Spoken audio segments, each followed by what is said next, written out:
time to get down to the brass tacks. My name is Mel Sams and I'm the Managing Associate of Sams CPA. And today I'm going to talk to you about two of the greatest inevitabilities in life, death and taxes. Two things which we will all encounter at some point in time. And the question is, how do we get ready for it and what do we need to know to be ready for it? All joking aside, if we don't have our finances in order when our ultimate expiration date comes, we could leave behind a mess for our heirs and our family members and loved ones to have to work through.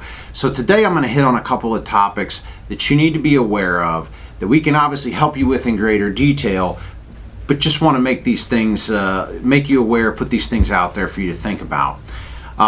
The first one is in the year that someone passes away, contrary to popular belief, contrary to whatever rumors may be out there, in the year that you die, you still have to file a personal income tax return for that year. So if someone passes away June 30th of 2018, and here we are in January 2019 right now, they still have a tax return for 2018 that is likely due and needs to be filed. And on that tax return, we will be reporting their income and deductions and losses, etc., for that 6 months where they were alive. And then if there are any refunds due, if the person has a surviving spouse, the surviving spouse can claim those refunds. But if the person was single or they don't have that surviving spouse, then there's some additional paperwork we're going to have to send to the IRS for one of their beneficiaries to claim that refund. So don't think that just because someone passes away in a particular year, they don't have to file taxes, because you may be leaving money on the table, and if 3 years passes, the IRS is going to keep that money and they're not going to issue those refunds.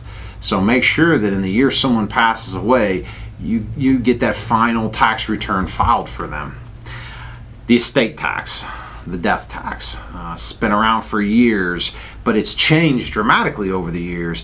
There was a point in time in the not so distant past where there was a $600,000 exemption on someone's estate, meaning if you die and you don't have that surviving spouse and you had more than $600,000 in your possession at the time of your death, then your estate would have to pay taxes on the excess over $600,000. It's kind of crazy, because when you figure most of our 401ks, our houses, just the stuff that we accumulate in life, a lot of us would find ourselves at that point as we get into our later years.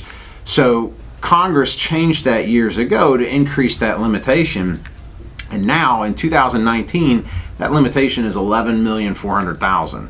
So a lot fewer people in America, a very small percentage of Americans, that really have to worry about paying estate taxes. But there are still some, and there are a lot of people around here who own a lot of land, own a lot of assets that have been held in the family for a long time, and you need to make sure you're not at or exceeding that limit, because if you are, there's planning that needs to take place to make sure that your beneficiaries don't have to take a chunk out of that and send it to the government.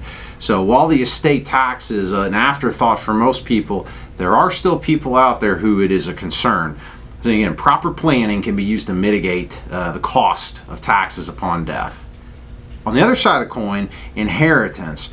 When you inherit property from somebody, what happens? Is it taxable to you? Do you get a 1099? How do you show it on your taxes? What do you do? And that's a common question that we get. And while I can't go into all the deep details in this video, what I am going to tell you is that in general, when you inherit something from somebody, unless it's an IRA, which has never been taxed, or a 401k or something like that, when you inherit something from somebody, generally it's not a taxable event. Of course, that's not across the board. So there are cases where things can be taxable. But typically, when you inherit property from someone, you're able to increase your basis in that property to the value upon the date of their death. Big thing when it comes to real estate. When you inherit grandma's house that she's owned for 70 years and she bought it for $30,000 out on St. Pete Beach, and now it's worth $800,000, that's a big deal when you get that property to avoid future tax on that. But again, you need to have a good estate attorney, you need to have a good CPA helping you with that, and together we can let you know what you have in store and what the best way to structure those inheritances are, preferably before the person passes away. It's a lot easier to do it then, as you can imagine. So if you have any questions, comments, or ideas for future videos, please let us know. We'd love to hear from you, and we always encourage your feedback. If you would like to watch our other videos or be notified when a new video becomes available, please subscribe to our YouTube channel.